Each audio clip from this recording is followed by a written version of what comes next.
Hey ladies and gentlemen, welcome back to the channel. As always, it is Nick here, back through daily crypto news and analysis, and today we are going to be talking about Q&T or Quant network. I honestly have a lot of things to talk about in regards to this because we've been seeing some exciting things kind of unfold with a lot of big names. For an example, we even see even the BIS kind of moving into interoperability and stuff like that, which of course is expected with how big of a use case interoperability really truly is. It's also a thing that a lot of these major banking and financial institutions are going to need to utilize. I mean, this is something that's mandatory in order for these DOTs and these major networks to actually communicate with one another. So I'm actually fairly excited to see this all unfold. So with that in mind, sit back, relax, and before we fully jump on into this video, I just want to ask if you guys could please leave a like on this video. It does help the channel grow immensely. You guys have no idea how much it does help, and it only takes 2 seconds. So if you guys could please leave a like on this video, it does help a lot, and I do greatly appreciate it. So let's just jump in. Let's talk about things. Let's refresh, make sure everything is fully updated. So we do see Bitcoin kind of down, as you guys do probably know by now. Just on my last few videos, I've been talking to you guys about how these volatile rides kind of work. I suspect that this will probably bleed into about Monday as well. We'll have some relief over the weekend, but for the most part, I'm not expecting any sort of crazy movement until around the end of the month, like I've said multiple times. Q&T still down at around, I believe, the 61 point, down about 0.03%, up 10% on the 7-day span. This has been kind of jumping around a little bit here, as you guys do see. Trading volume down significantly, as you guys are aware of, 38.82% actually down right now on the 24-hour span. We do still see the holders tab kind of holding up.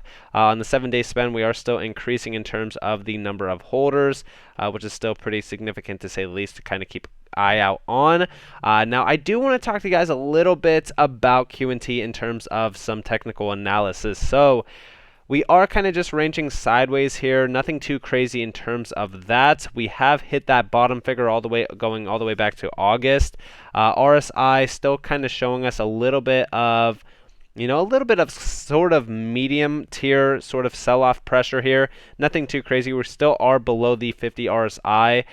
We are seeing some volume, but it's not significant at all for us to kind of break above that point of relief, which is up here at around like $205 almost. Now, in my mind, we still are at some oversold levels, comparing it all the way back to August, and around that point in time, we were well above 50 in terms of the RSI strength. I do currently want us back above 60 for us to be, back into a bullish figmentation.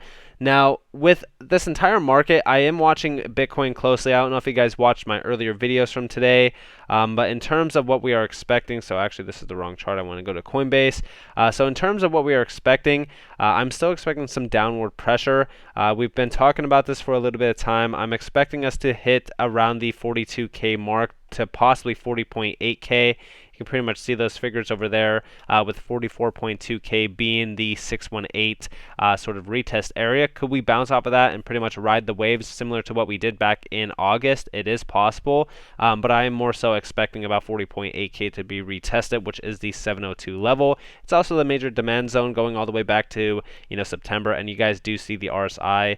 It's around the 40 mark. I suspect that this has some lower pressure in it. I believe that will most likely test those lows going all the way back to the summertime, or the May time, if you will, at about like 23.74. So volume right now is still fairly bad for Bitcoin. Nothing too crazy there, which is telling me that Q&T will most likely experience a little bit of a retest of, possibly a major support zone. It all depends, because Bitcoin dominance right now is at about like 40.6%, so we won't have alts kind of bleed out too much with Bitcoin. So I am watching these levels very closely still, in terms of where Bitcoin kind of goes, because Bitcoin still is the king of the show still. Now, I do want to talk to you guys about interoperability and pretty much what we are expecting in the future. Mainly, we do see here, wrapping up the December focus on payments, the committee on payments and market infrastructures will publish on Tuesday a look at the implications of developments in fast retail payment systems for large value payment networks. And I don't know about you guys, but when I hear the idea or even the term systems for large value payment networks, there's only one real major asset that I kind of think about and network, and that is Quant or QNT. And I'm not the only one. A lot of people are also realizing that. We do see here QNT. Some people are saying, Ripple. In my mind, when we're talking about these major payment networks, they need interoperability built within them, and QNT really is the only one that really kind of solves that. Now we do see here QNT new marketing manager was the big PR boss at Swift. In fact, if you guys do check here, right, head of global PR and event communications from 2010 to about 2011, I want to say. So this is actually pretty interesting, and this goes all the way back to 2007 as well. So this is pretty big, and of course, when we're talking about someone like this, I should say, kind of moving in on QNT, this is actually pretty interesting for media and marketing as well. Part of my role will be to turn a corner of it into a media company. Final, Overledger Network piece is almost launched. Heavyweight chief marketing manager hired. QNT marketing coming 2022. And I just want you guys to all understand that currently right now, with how massive QNT is as a network as well as a crypto asset, the supply is getting eaten up. And when we're talking about this marketing campaign that's going to be happening for QNT, I don't expect a lot of supply to be left for individuals that want to hold or even buy QNT, to be completely honest with you guys.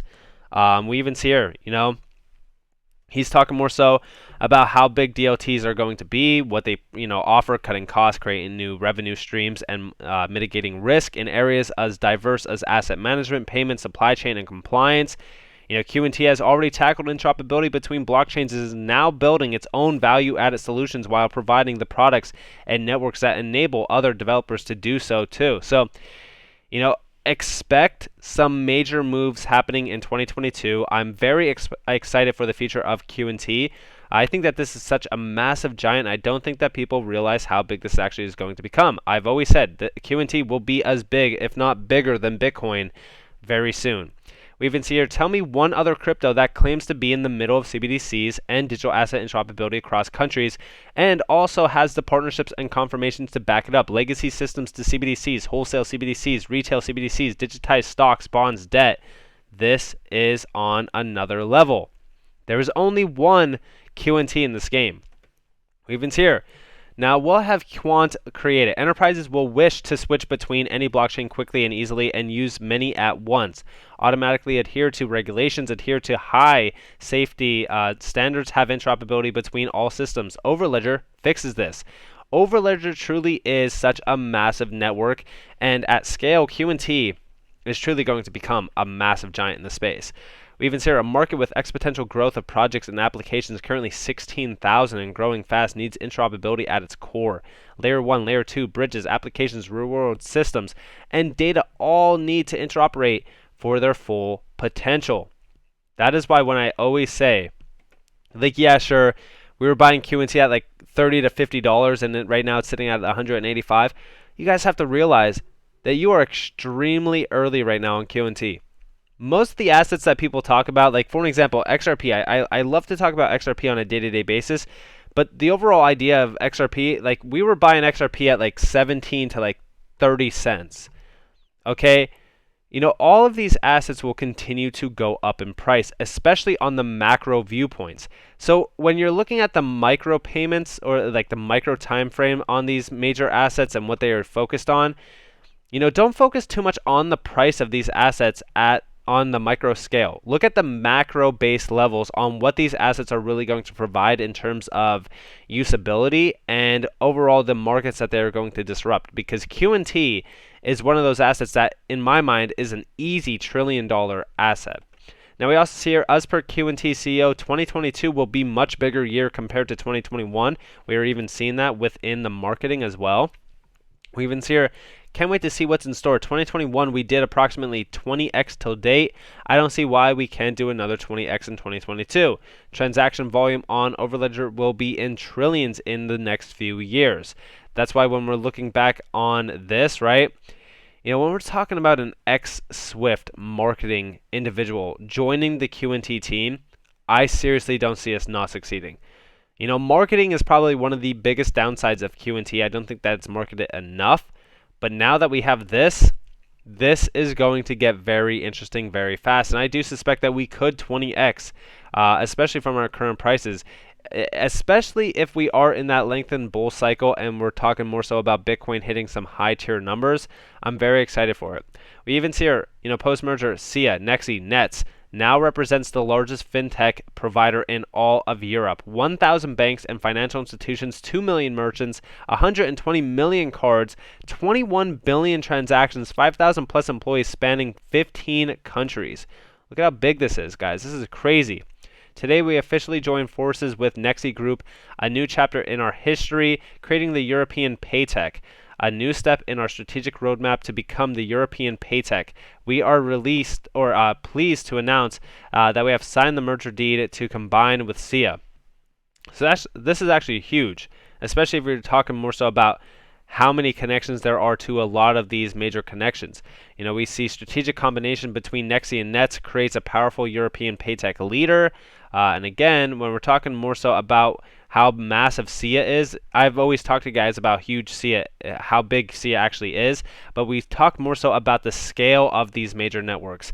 Well, not many people understand the scale of SIA. It's one of the world's largest financial infrastructures that connect central banks, commercial banks, financial institutions, and governments. If you think of any bank globally, they are already connected to SIAnet. They all have access to SIA Chain and now to Overledger. It would have taken us 20 plus years to just meet half of those clients. We've gained access to all of them. This is how big this actually is. The combined company will be the largest in continental Europe, handling payments, for roughly 2 million merchants, managing 120 million cards, and processing more than 21 billion transactions in a year, with a workforce of over 5,000 individuals and in 15 countries. This is huge. I mean, honestly, I don't understand how people cannot be excited about stuff like this. This is absolutely crazy. And we also see here 2022 will be lit for Q&T. We haven't seen anything yet, and this truly is going all the way back to marketing. Just imagine marketing something like this to the retail individual. Like, people are going to eat this up. This is so massive. Already people in crypto love anything banking, anything financial, sort of disruptive stuff like that. Q&T in my mind is probably one of the biggest names in terms of disruptive technology for the financial and banking scene. And I'm very excited, like I said, for the marketing to truly kick in, because I think retail individuals are seriously going to try to grab up as much Q&T as possible. And there's already not that much out there already. So just imagine how fast the supply on exchanges is going to diminish on Q&T. And we're already seeing that happen right now, but just imagine how fast it's going to diminish at such a rapid pace once retail really has their hands in the pot for Q&T. So I'm very excited for this, and with all of that in mind, I hope that you all enjoyed this video. If you guys did, definitely leave a like, subscribe, turn notifications on. If you guys want more free content, you guys are more than welcome to follow me on Twitter and join the free Discord down in the description below. As always, I hope that you all have a beautiful day or beautiful night wherever you guys are in this world. This has been Nick. Peace out, guys.